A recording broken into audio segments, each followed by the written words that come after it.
Hello दोस्तों, आप सबका स्वागत है मेरे यूट्यूब चैनल पे। आज हम एक्सप्लेन करने वाले हैं एक नया मांगवा जिसका नाम है सुपर पावर सिस्टम। तो चलिए शुरू करते हैं आज का एपिसोड की स्टार्टिंग होती है, हमें एक लड़के को दिखाया जाता है जो एक जगह पे होता है और अपने मन में सोच रहा था आखिरकार मैं इस जगह पे फिर से कैसे आ गया। फिर वो लड़का अपने चारों तरफ देखने लगता है कि आखिरकार मैं इस बार पहुंचा कहाँ पे हूँ। तो वो देखता है तो वो पूरे जंगल के बीचों बीच होता है, मतलब उसके चारों तरफ घास ही घास होती है। वो लड़का अपने चारों तरफ देख ही रहा होता है कि उसे एक जगह पे लाइट निकलती हुई दिखती है, जिसे देख के वो लड़का अपने मन में सोचता है आखिरकार ये लाइट कैसी है, वहाँ से लाइट क्यों निकल रहा है। फिर वो लड़का उस जगह पे देखने के लिए जाता है कि आखिरकार वहाँ से लाइट क्यों निकल रहा है। जब वो उस जगह पे जाता है तो उस जगह वो देख के कह रहा होता है ये तो किसी अल्टार जैसा दिख रहा है। लड़का जैसे ही उस जगह के अंदर जाता है उसे अपने सामने काफी सारी आग दिखती है। इतनी सारी आग को देख के वो लड़का काफी ज्यादा हैरान हो जाता है। वो कह रहा होता है आखिरकार इस जगह पे इतनी सारी आग कर क्या रही है। वो इतना कहता ही कि वो लड़का किसी चीज को देख के काफी ज्यादा हैरान हो जाता है और काफी ज्यादा डर भी जाता है। हमें दिखाया जाए उस लड़के के सामने एक फायर से बना हुआ बहुत बड़ा आंख आ जाता है और सच में काफी ज्यादा बड़ा होता है और भयानक लग रहा होता है। और वो आंख जल्दी से उस लड़के की तरफ बढ़ने लगता है। उस आंख को अपनी तरफ आते हुए देख के वो लड़का काफी ज्यादा डर जाता है। वो कह रहा होता है आखिरकार ये आंख मेरी तरफ क्यों आ रही है। और हम उस लड़के की आंखों में देख ही सकते हैं कि वो कितना ज्यादा डर गया, उसकी कितनी ज्यादा फट गई है उस आंख को देख के। वो आंख जैसे ही उस लड़के को लगने वाला होता है हमें दिखाया जाता है वो लड़का अपनी नींद से जाग जाता है और वो काफी घबराया हुआ होता है। वो खुद को थोड़ा शांत करते हुए कह रहा होता है ये सच में काफी ज्यादा खतरनाक सपना था। मैं कुछ दिनों से ऐसे सपने रोज देख रहा हूँ और ये सपने दिन पर दिन और ज्यादा क्लियर और रियल जैसे होते जा रहे हैं। यही कहने के साथ वो लड़का फिर से बेड पे लेट जाता है और अपने बारे में बताने लगता है कि मैं एक 19 साल का लड़का हूँ और मेरा नाम ली जियांग है और मैं अभी फेडरेशन के लिए काम करता हूँ और मैं अभी जिस जगह पे हूँ जियाओ कंट्री के नॉर्थन पार्ट में लोकेटेड है, जियाओ कंट्री के बॉर्डर के पास। हालांकि मैं यहाँ की लैंग्वेज नहीं बोल सकता हूँ, लेकिन यहाँ पे मैं ईटेड होने के काम करता हूँ। ये सब काम इसलिए करने पड़ रहे थे क्योंकि 2 साल पहले मेरे फादर कंस्ट्रक्शन साइट पे काम कर रहे थे, लेकिन एक एक्सीडेंट के कारण वो बिल्डिंग के ऊपर से नीचे गिरे और उनको काफी सीरियस इंजरी हो गई। ये बात जब हमें पता चली तो हम जल्दी से हॉस्पिटल गए, लेकिन हम जब हॉस्पिटल गए तो हमें हॉस्पिटल वालों ने कहा वो हमारे फादर को नहीं बचा पाए, हमारे फादर मारे गए। फिर मैं जब कंपनसेशन मांगने कंस्ट्रक्शन साइट पे गया था तो उन्होंने मुझे कंपनसेशन देने से मना कर दिया और उन्होंने मुझे कहा तुम्हारे फादर यहाँ पे काम कर रहे थे, बिना किसी आइडेंटिटी के काम कर रहे थे, तुम्हारे पास कोई प्रूफ नहीं कि तुम्हारे फादर यहाँ पे काम करके मरे हैं। और उन्होंने मुझे बस 50,000 युआन दे के जाने को कह दिया वहाँ से। मैं ये सब सहना तो नहीं चाहता था कि मेरे पास कोई रास्ता नहीं था, मुझे ये सब सहना ही पड़ा। फिर मुझे भी कंस्ट्रक्शन साइट पे काम करना पड़ा क्योंकि मेरे फादर के जाने के बाद अब मुझे मेरी फैमिली को संभालना था और सपोर्ट करना था। लेकिन सबसे इम्पोर्टेंट चीज ये थी कि मैं अभी तक ये सब के लिए तैयार नहीं था, इसलिए थोड़ा टाइम ही कंस्ट्रक्शन साइट पे काम करने के बाद मुझे हॉस्पिटल में भर्ती कर दिया गया कुछ टाइम के लिए और अब मैं इस हॉस्पिटल में हूँ। इतना कहता है कि उसके साइड में एक गाड़ी रुकती है। जब वो उस तरफ देखता है तो हमें दिखाया जाता है उस गाड़ी से एक नर्स उतर रही होती है और बारिश के कारण वहाँ से जल्दी से दौड़ के जा रही होती है, जिसे देख के जियांग अपने मन में सोच रहा होता है ये इसकी फिगर सच में काफी ज्यादा अच्छी है। जियांग ये सब सोच ही रहा होता है कि उसके बाजू में एक बंदा आ जाता है, जिसे देख के वो कहता है अंकल यू आप कब से कहाँ थे, मैंने आपको कब से नहीं देखा। उनके यू से बताता है कुछ टाइम पहले बॉस यहाँ पे आए थे हमें देखने के लिए, वो अपने साथ कुछ फ्रूट भी लेके आए थे और मैं अभी उनसे ही मिलने के लिए गया था और मैंने तुम्हें इसलिए नहीं बुलाया क्योंकि तुम काफी गहरी नींद में सो रहे थे। आगे वो भी उसके साथ खिड़की पे खड़े हो जाते हैं और उससे कहते हैं बॉस ने कहा है कि तुम आराम से रेस्ट करो, जब तुम अच्छा फील करने लगो तब तुम वापस आ सकते हो और इस हॉस्पिटल का जितना भी मेडिकल का बिल आएगा वो सब बॉस उठाएंगे। ये सुन के जियांग अंकल यू से पूछता है अंकल यू आप यहाँ से कब डिस्चार्ज होने वाले हैं। ये सुन के अंकल यू से कहते हैं मैंने बॉस से कहा कि अभी भी मेरे कंधे में थोड़ा दर्द है। ये सुन के बॉस ने कहा कि मुझे थोड़ी दिन और हॉस्पिटल में रुकना चाहिए और रही यहाँ से डिस्चार्ज होने के बाद तो मेरे मूड पे डिपेंड करता है कब मुझे यहाँ से जाना है। ये सुन के जियांग अपने मन में सोच रहा होता है इन्हें देख के लग रहा है कि यहाँ पे वेकेशन मनाने के लिए आया, लेकिन इनसे अपोजिट मैं यहाँ पे वेकेशन मनाने के लिए नहीं आया हूँ। वो दोनों ये सब बात कर ही रहे होते कि वहाँ पे एक बंदा ट्रॉली लेके आता है और उनसे कहता है कि चलो डिनर रेडी आप खा लो। आगे वो बंदा उन दोनों को खाना दे देता है और उन दोनों से कहता है तुम्हें ठीक होने के लिए अच्छे से खाना खाना होगा, इसलिए खाना खाओ और रेस्ट करो। ये सुन के जियांग अपने मन में सोच रहा होता है मुझे भूख नहीं और मैं जब भी इस खाने को खाता हूँ मुझे काफी ज्यादा नींद आने लगती है, पता नहीं क्यों, लेकिन छोड़ो जाने दो, मैं थोड़ा सा खाना खा लेता हूँ। और इसी के साथ हमारा सीन चेंज होता है, हमें सीधे रात का सीन दिखाया जाता है जहाँ जियांग सो रहा होता है, लेकिन तभी उसे किसी चीज की आवाज आती है। हमें दिखाया जाता है वहाँ पे कुछ लोग आ रहे होते हैं। देख के जियांग की थोड़ी सी नींद खुलती है और वो अपने मन में सोच रहा था ये काफी ज्यादा स्ट्रेंज है, इतने टाइम पे ये लोग यहाँ पे क्या कर रहे हैं। हमें दिखाया जाता है रात के 1:30 बज रहे होते हैं। आगे वो लोग रूम में एंटर करते हैं और रूम का लाइट जलाते हैं। वो लोग सीधा अंकल यू के पास जाते हैं, जिन्हें देख के जियांग अपने मन में सोच रहा है आखिरकार ये दोनों कौन है। और हमें दिखाया था वो लोग अंकल यू को कहीं लेके जा रहे होते, लेकिन क्यूआंग ये सारी चीजें देख रहा होता और अपने मन में सोचा ये ठीक नहीं हो रहा है, अंकल यू को ये लोग कहाँ लेके जा रहे हैं। मैं आप लोग को पहले ही बता दूं अंकल यू को और जियांग को नींद की दवा दी गई है खाने में मिला के, लेकिन अंकल यू ने पूरा खाना खाया था और जियांग ने थोड़ा सा, इसकी वजह से अंकल यू पूरी तरह से बेहोश हैं। आगे वो लोग अंकल यू को वहाँ से स्ट्रेचर में डाल के लेके जाने लगते हैं और जिसे देख के जियांग अपने मन में सोचा था मैं अपने मुंह को नहीं खोल पा रहा हूँ, अपने आँख को, अपनी बॉडी को पूरी तरह से हिला पा रहा हूँ, आखिरकार मेरे तो हो क्या रहा है, क्या कोई मैं सपना देख रहा हूँ या कोई मैं सपने में हूँ अभी भी। और इसी के साथ वो लोग अंकल यू को वहाँ से लेके चले जाते हैं और रूम का लाइट भी बंद कर देते जाते जाते। ये सब देख के जियांग अपने मन में सोच सोच रहा था आखिरकार ये सब चल क्या रहा है, ये कैसी सिचुएशन है। यही कहते कहते जियांग फिर से सो जाता है, ऐसा कहो कि बेहोशी हो जाता है। इसी के साथ सुबह हो जाता है और जियांग के फोन की अलार्म बजती है तो उसकी नींद टूटती है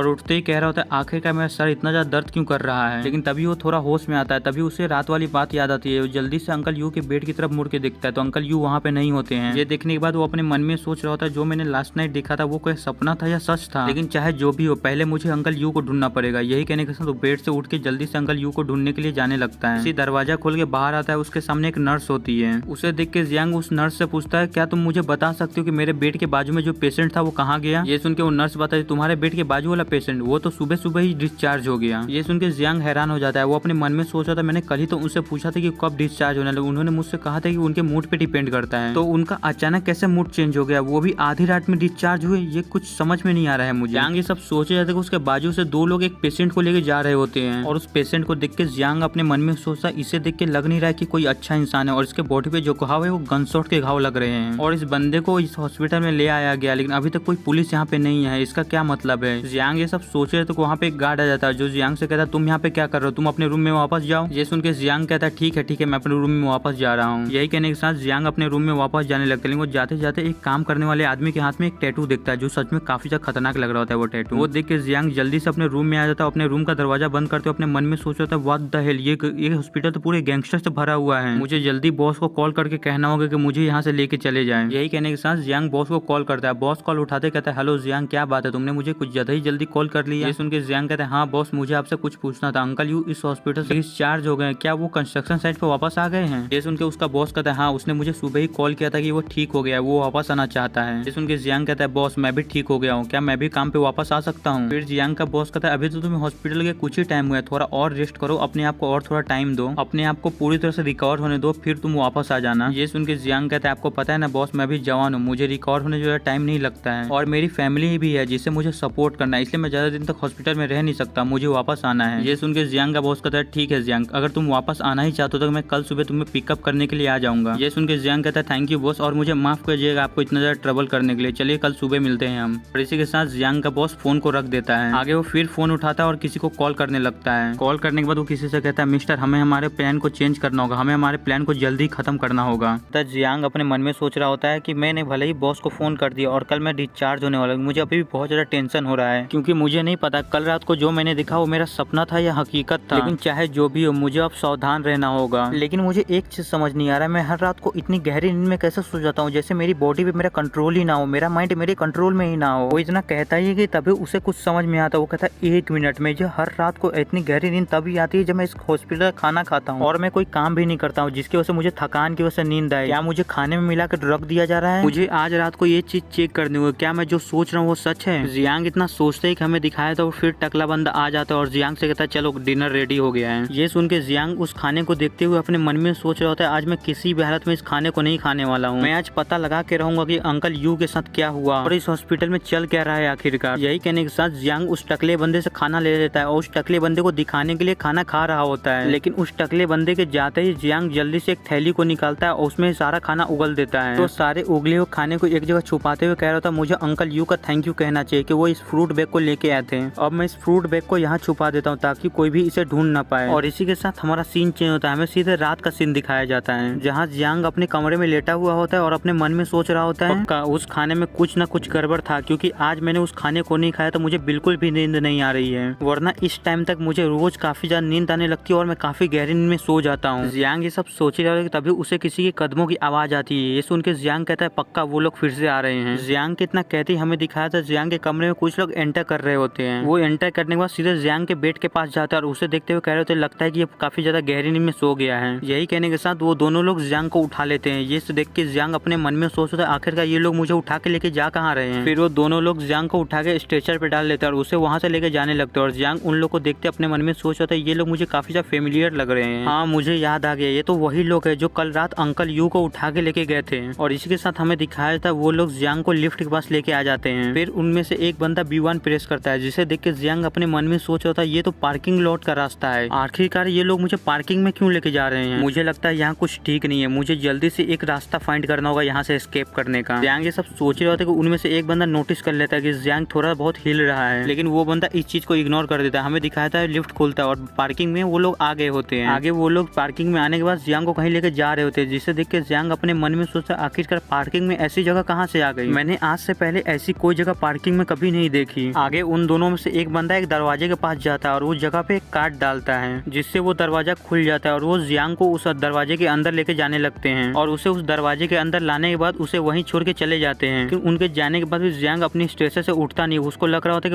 कि वो सारे लोग अभी भी वहीं पे हैं। काफी देर तक कोई हलचल ना होने के बाद जियांग अपनी बेड से जाग के देखता है कि आखिरकार वहाँ पे कोई है तो नहीं ना। फिर जब वो चारों तरफ देख लेता है कि आखिरकार वहाँ कोई नहीं है, तो फिर वो जल्दी से अपने बेड से उठ के उस दरवाजे के पास जाता है और उस दरवाजे को खोलने की कोशिश करता है, लेकिन वो दरवाजा लॉक होता है, जिसे देख के जियांग कहता है डैम इट, ये दरवाजा लॉक है, अभी मैं यहाँ से कैसे जाऊंगा। वो चारों तरफ देखते हुए अपने मन में सोचता था मुझे किसी भी तरह इस जगह से निकलना होगा, क्योंकि मुझे ये जगह कुछ ठीक नहीं लग रही है, कहीं मैं कोई मुसीबत में न पड़ जाऊं। यही कहने के साथ जियांग उस पूरे कमरे में कुछ चाबी को ढूंढने लगता है कि ताकि उससे उस दरवाजे को खोल पाए और जगह से भाग पाए। वहाँ पे चाबी को ढूंढते ढूंढते जियांग को एक कमरा दिखता है, जिसे देख के जियांग उसे खोलने की कोशिश करता है और लकीली वो दरवाजा खुला हुआ होता है और वो दरवाजा खुल जाता है, जिसे देख के जियांग कहता है ये दरवाजा तो खुला हुआ है। आगे वो उस दरवाजे को खोलने के बाद अंदर झांक के देखता है कि आखिरकार कोई अंदर है तो नहीं ना। फिर वो जब कंफर्म हो जाता है कि अंदर कोई नहीं है, तो फिर वो जल्दी से अंदर जाता है। अंदर जाने के बाद वहाँ पे चाबी को ढूंढने लगता है, उसे लग रहा होता है कि यहाँ भी कोई चाबी रखी हो सकती है। आगे वो सारी जगह को चेक करने के बाद कहते हैं आखिरकार की रखी कहाँ है, मुझे यहाँ पे कुछ भी नहीं मिल रहा है। कहने के साथ जियांग उठ के उस कमरे से बाहर जाने लगता है कि हमें दिखाया था जियांग का कंधा काफी सारे फाइलों से टकरा जाता है, जिसके कारण काफी सारे फाइलें जमीन पे गिर जाती है। उन सारी फाइलों से जियांग की नजर एक फाइल पे पड़ती है, जिसे देख के जियांग कहता है ये तो अंकल यू की फाइल है। कहने के साथ जियांग उस फाइल को उठा लेता है और उस फाइल को उठाने के बाद उसके फाइल को पढ़ने लगता है, जिसे पढ़ने के बाद जियांग काफी ज्यादा हैरान हो जाता है और अपनी कांपती आवाज में कहता है क्या अंकल यू के ऑर्गन्स को निकाल लिया गया। जियांग ये सब पढ़ने के बाद गुस्सा हो ही रहा होता है कि हमें दिखाया था जियांग जिस कमरे में होता है उसी कमरे की तरफ दो लोग बढ़ रहे होते हैं। कि आवाज सुन के जियांग कहता है लगता है कि इस तरफ कोई आ रहा है, मुझे जल्दी से छुपना होगा। इसी के साथ हमें दिखाया था वो लोग की को डालते हैं, जिसकी वजह से दरवाजा खुल जाता है। हमें दिखाया था वो कोई और नहीं डॉक्टर और नर्स होते हैं। डॉक्टर उस नर्स से कहता है क्या सारे टूल्स रेडी हैं, ये सुनकर डॉक्टर कहती है हाँ मिस्टर कैरी सारे टूल्स रेडी हैं। आप सबको बता दो ये वही बंदा है जिससे पिछले एपिसोड में जियांग का बॉस बात किया था। फिर आगे वो डॉक्टर उस नर्स से कहता है सिर्फ हम दोनों ही यहाँ पे, तुम मुझे मेरे नाम से क्यों बुला रही हो थड़की डॉक्टर। सुन के वो नर्स कहती है ठीक है मास्टर। यही कहने के साथ वो लाइट चालू करने जाती है,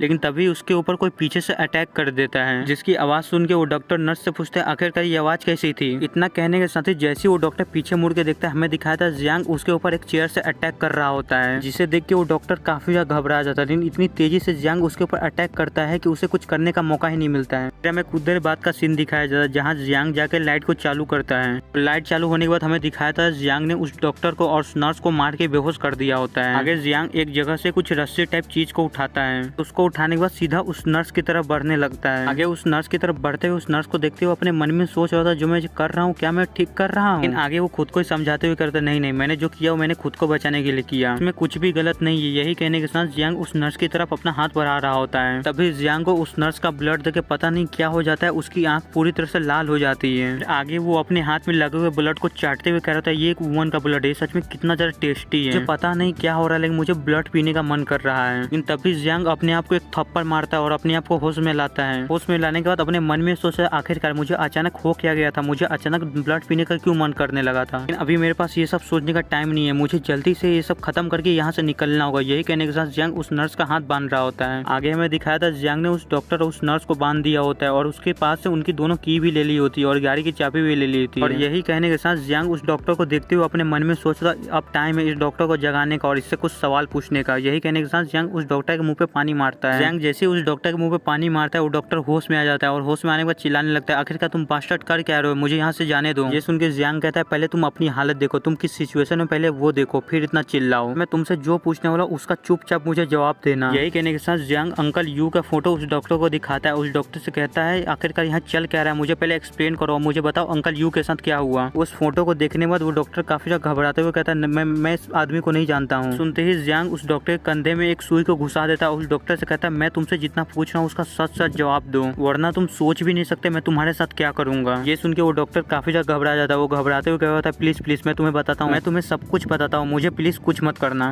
ये सुन के जियांग काफी डरावने आवाज में उस डॉक्टर से कहता है मैंने तुमसे जो सवाल पूछा है उसका सच सच जवाब दो, फिर मैं तुम्हें टच भी नहीं करूंगा। ये सुन के वो डॉक्टर जियांग को बताता है ये बंदा पहले मारा जा चुका है, हम इस बंदे के सारे यूजफुल ऑर्गन्स पहले ही निकाल चुके हैं और उसे हमने सेल भी कर दिया जिसने हमें हायर प्राइस दिया और हम तुम्हारे साथ भी यही करने वाले थे। ये सुन के जियांग को एक बहुत ही बड़ा झटका लगता है। वो डॉक्टर से कहता है क्या तुमने क्या कहा, वो मारे जा चुके हैं, तुम उनके ऑर्गन को सेल कर दिया। तुम कमीने लोग, तुम लोग यहाँ पे ऑर्गन गैर कानूनी तरीके से बेच रहे हो। जियांग गुस्से में अपने मन में सोच रहा था ये कमीने लोग की आंखों में अंकल यू चाहे बाकी सारे लोग कोई एनिमल है जिनके ऑर्गन से लोग बेच सकते हैं और पैसा कमा सकते हैं। और मुझे डर है अगर मैंने इस चीज पे ध्यान नहीं दिया होता तो मैं भी यहाँ पे मारा पड़ा होता और मेरे भी ऑर्गन्स निकाल लिए गए होते हैं। यही सब सोच के जियांग उस डॉक्टर को मारने के लिए अपना मुक्का बनाता है, लेकिन ये देख के डॉक्टर काफी ज्यादा घबरा जाता है। वो जियांग से कहता है तुमने मुझसे वादा किया था कि मैं अगर तुम्हें सच सच बताऊंगा तो तुम मुझे कुछ नहीं करोगे। ये सुन के जियांग रुक जाता है, उस डॉक्टर से पूछता है चलो मुझे बताओ तुम्हारी कार कहाँ पार्क है और तुम्हारे गाड़ी का नंबर क्या है। ये सुन के वो डॉक्टर घबराते हुए कहता है मेरी कार पार्किंग लॉट में पार्क है और वो सिल्वर कलर की कार है और गाड़ी का नंबर XXX है, हमें बताया नहीं जाता है गाड़ी का नंबर क्या है। ये सुन के जियांग कहता है बहुत बढ़िया, तुमने काफी अच्छे से मेरे सवालों को जवाब दिया। यही कहने के साथ जियांग वहाँ पे एक ट्रे में से भरा हुआ एक चाकू उठा रहा होता है। जियांग को उस चाकू को उठाते हुए देख के वो डॉक्टर काफी ज्यादा डर जाता है। वो जियांग से कहता है तुमने मुझसे वादा किया था कि तुम मुझे कुछ नहीं करोगे अगर मैं तुम्हें सच सच जवाब दूंगा तो। लेकिन जियांग उस डॉक्टर की बातों पे बिल्कुल ध्यान नहीं देता और जियांग उस डॉक्टर का गला काट देता है, जिसके कारण वो डॉक्टर वहीं मारा जाता है। आगे जियांग अपने मन में सोच रहा होता है अगर मैं तुम्हें यहाँ पे नहीं मारूंगा तो मुझे पक्का पता है कि तुम कल को मुझे बदला लेने के लिए आओगे और उस टाइम तुम्हें मुझे मारने का मौका मिलेगा तो तुम मुझे बिल्कुल भी जिंदा नहीं छोड़ोगे। इसलिए मैं सारी फ्यूचर प्रॉब्लम्स को अभी खत्म कर दूंगा, मैं आगे चल के कोई मौका छोड़ूंगा ही नहीं कि तुम मुझसे कोई बदला ले पाओ। इसी के साथ हमें उस नर्स को दिखाया जाता है जिसको धीरे धीरे करके होश आने लगता है। उसको होश आते ही वो अपने सामने जियांग को खड़ा हुआ देखती है, वो भी अपने हाथ में चाकू लिए, जिसे देख के वो काफी ज्यादा डर जाती है। आगे वो जियांग के सामने गिड़गिड़ाने लगती है कि प्लीज मुझे मत मारना, मैं अभी 19 साल की हूँ, मैं भी मरना नहीं चाहती हूँ। ये सुन के जियांग उस नर्स के पास जाके कहता है तो अंकल यू क्या उन सारे लोगों का है जिनका ऑर्गन्स निकाल के तुमने उन्हें मार दिया और उनके ऑर्गन्स को बेच दिया, क्या उनकी लाइफ नहीं थी? क्या वो इंसान नहीं थे? तुम चाहती हो कि मैं तुम्हें जिंदा छोड़ दूं? ये सुन के वो नर्स रोने लगती है क्योंकि उसे पता चल गया होता है कि जियांग अब उससे किसी भी हालत में जिंदा नहीं छोड़ेगा और इसी के साथ जियांग उस नर्स को भी मार देता है। आगे जियांग उन दोनों को मारने के बाद उन दोनों को देखते हुए अपने मन में सोच रहा था तुम दोनों कमीने, तुम लोग यही डिजर्व करते थे, तुम लोग मरना ही डिजर्व करते थे, मुझे तुम्हें मारने का कोई गिल्ट नहीं है, मुझे कोई पछतावा नहीं हो रहा है तुम्हें मारने का। यही कहने के साथ जियांग उस डॉक्टर के कपड़े चेंज कर लेता है और वहाँ से बाहर आने लगता है और अपने मन में सोच रहा था मैं इस डॉक्टर के आइडेंटिटी का फायदा उठा के इस जगह से निकल जाऊंगा चुपचाप। और इसके साथ हमें पार्किंग लॉट का सीन दिखाया जाता है जहाँ पे दो गार्ड खड़े होकर आपस में कुछ बातें कर रहे होते हैं। इन्हें देख के जियांग अपने मन में सोच रहा होता है मुझे किसी भी तरह इस जगह से बाहर निकलना है, बस मेरे रास्ते में बस एक ही रुकावट है ये गार्ड, बस इन गार्डों को पता ना चले कि मैं डॉक्टर नहीं हूँ वरना मैं काफी ज्यादा मुसीबत में पड़ जाऊंगा, अगर मैं पकड़ा गया तो मेरी क्या हालत होगी मैं सोच भी नहीं सकता हूँ। यही सोचने के साथ जियांग उस डॉक्टर की गाड़ी को लेके वहाँ से जाने लगता है, लेकिन तभी वो गार्ड जियांग को गेट पे रोक लेता है और जियांग से कहता है डॉक्टर आपका एक पार्सल आया है। ये सुन के जियांग काफी ज्यादा घबरा जाता है, वो अपने मन में सोचा था वो नो इस पार्सल को भी अभी आना था, ये गार्ड मुझे यहाँ पे पार्सल देने के लिए आता है तो इससे पता चल जाएगा कि मैं डॉक्टर नहीं हूँ और मैं काफी ज्यादा मुसीबत में पड़ जाऊंगा। यही सोचने के साथ जियांग उस गाड़ी का स्टेटर दबाता और अपने मन में सोचा था चाहे कुछ भी हो मुझे यहाँ पे नहीं रुकना है। यही कहने के साथ जियांग उस गाड़ी को फुल स्पीड में वहाँ से भगा के लेके जाने लगता है, जिसे देख के वो जल्दी से गार्ड वहाँ पे उस गाड़ी को रोकने के लिए आते और जोर से चिल्ला के कहते हैं उस गाड़ी में डॉक्टर नहीं है, उस गाड़ी को जल्दी से रोको। फिर हमें जियांग को दिखाया जाता है जो अपने मिरर में उन सबको अपना पीछा करते हुए देख रहा होता है और अपने मन में सोच रहा होता है डैम इट ये लोग मेरा पीछा अभी भी कर रहे हैं, मुझे मेरी स्पीड और बढ़ानी होगी। जियांग इतना कहते हैं कि हमें उन सारे गार्ड में से एक गार्ड को दिखाया जाता है जो अपने जेब में से गन को निकाल रहा होता है। गन निकालते ही वो जल्दी से जियांग की गाड़ी पे फायरिंग कर देता है। वो गार्ड जैसी गोली चलाता है हमें दिखाया था उन सारी गोली में से एक गोली जियांग के पेट में आके लगती है, जिसके कारण जियांग की गाड़ी का बैलेंस बिगड़ जाता है, लेकिन वो किसी तरह गाड़ी को संभालते हुए अपने मन में सोचा था मुझे यहाँ किसी भी तरह रुकना नहीं है, मुझे जल्दी से यहाँ से निकलना है। यही कहने के साथ जियांग उस गाड़ी की स्पीड को और तेज कर देता है, जिसके कारण जियांग वहाँ से बच के निकल जाता है, जिसे देख के वो गार्ड कहता है डैम इट वो बच के निकल गया, जल्दी से उसका पीछा करो। आगे हमें जियांग को दिखाया जाता है जिसे गोली लगी होती है, उसकी हालत काफी ज्यादा खराब होती है, उसके पेट से काफी ज्यादा ब्लड निकल रहा होता है, जिसके कारण वो अपने हाथ से उस ब्लड को रोकने की कोशिश कर रहा होता है और उसका ध्यान आगे नहीं होता। तभी हमें दिखाया था जियांग की कार बहुत तेजी से एक बैरियर की तरफ जा रही होती है, जियांग की कार सीधा जाके उस बैरियर से टकरा जाती है और उसकी कार सीधा जाके पानी के अंदर गिर जाती है, जिसके कारण उसकी कार पूरी तरह डूबने लगती है, जिसे देख के जियांग अपने मन में सोच रहा डैम इट मेरा ध्यान ही नहीं था आगे और मेरा गाड़ी क्रैश कर गया, मुझे जल्दी यहाँ से निकलना होगा वरना आज मैं इसी पानी में मारा जाऊंगा। यही कहने के साथ जियांग जल्दी से उस गाड़ी के दरवाजे को खोलने लगता है, लेकिन गाड़ी का दरवाजा पानी के प्रेशर के कारण पूरी तरह से लॉक हो गया होता है, जिसे देख के जियांग कहता है डैम इट ये दरवाजा लॉक हो गया है। फिर वो गाड़ी के कांच को तोड़ने की कोशिश करता है, लेकिन वो भी उससे नहीं होता है। आगे गाड़ी के अंदर काफी तेजी से पानी भरने लगता है और जियांग का काफी सारा ब्लड भी लॉस हो रहा होता है, जिसे देख के जियांग कह रहा था मेरा ब्लड काफी तेजी से लॉस हो रहा है, अगर मैं डूबने से बच गया तो मैं ब्लड लॉस की वजह से मारा जाऊंगा। आगे वो पानी के अंदर ऑक्सीजन की कमी होने की वजह से बेहोश होने लगता है और अपने मन में सोचा क्या मेरा यही अंत है, क्या मैं यहीं पे मारा जाऊंगा, मैं इस चीज को एक्सेप्ट नहीं कर सकता, मैं ऐसे मरना नहीं चाहता था, मैं पानी के अंदर डूब के नहीं मरना चाहता हूँ। जियांग ये सब सोचे होता है और पानी में डूब ही रहा था, तभी हमें दिखाया था वहाँ पे काफी सारी रोशनी आने लगती है और इसी के साथ हमें दिखाया था जियांग की आंखें कहीं और खुलती है और आगे वो खड़ा होते हुए अपने मन में सोचता आखिरकार मैं कहाँ पे हूँ, मैं तो पानी में डूब रहा था ना, मैं इस जगह पे कैसे आ गया। आखिरकार ये कौन सी जगह है। तभी उसे पूरी तरह से होश आता है और वो अपने मन में सोचता है 1 मिनट, मैं तो कार में था ना, मुझे शूट कर दिया गया था और मैं पानी में गिर गया था। यही सोचने के साथ जल्दी वो अपने पेट को चेक करने लगता है जहाँ पे उसे गोली लगी होती है। वहाँ पे देख के वो काफी ज्यादा हैरान हो जाता है क्योंकि वहाँ पे कोई घाव नहीं होता है, जिसे देख वो अपने मन में सोच रहा होता है आखिरकार मुझे जो गोली लगी थी उसका घाव कहाँ पे चला गया। फिर आगे वो अपने चारों तरफ देखते हुए अपने मन में सोचता है आखिरकार ये जगह मुझे मेरे सपनों जैसी क्यों दिख रही है। मैं पहले ऐसी जगह एक बार सपने में देख चुका हूँ, लेकिन चाहे कुछ भी हो पहले मुझे यहाँ पे चारों तरफ देखना चाहिए और पता लगाना चाहिए कि आखिरकार ये कौन सी जगह है। यही कहने के साथ जियांग उस सारी जगह वो चेक करने लगता है और चेक करते हुए कह रहा था वाह दहल यहाँ चल क्या रहा है, मैं यहाँ पे पूरी जगह चेक कर चुका हूँ और मुझे यहाँ अभी तक पत्थरों के अलावा कुछ नहीं मिला है, आखिरकार ये कौन सी जगह है। वो ये सब सोचते हुए जाहिर होता है कि तभी उसके पैरों के नीचे एक स्केलेटन आ जाता है, जिसे देख के वो कहते हैं आखिरकार ये किसकी हड्डी है, चाहे छोड़ो।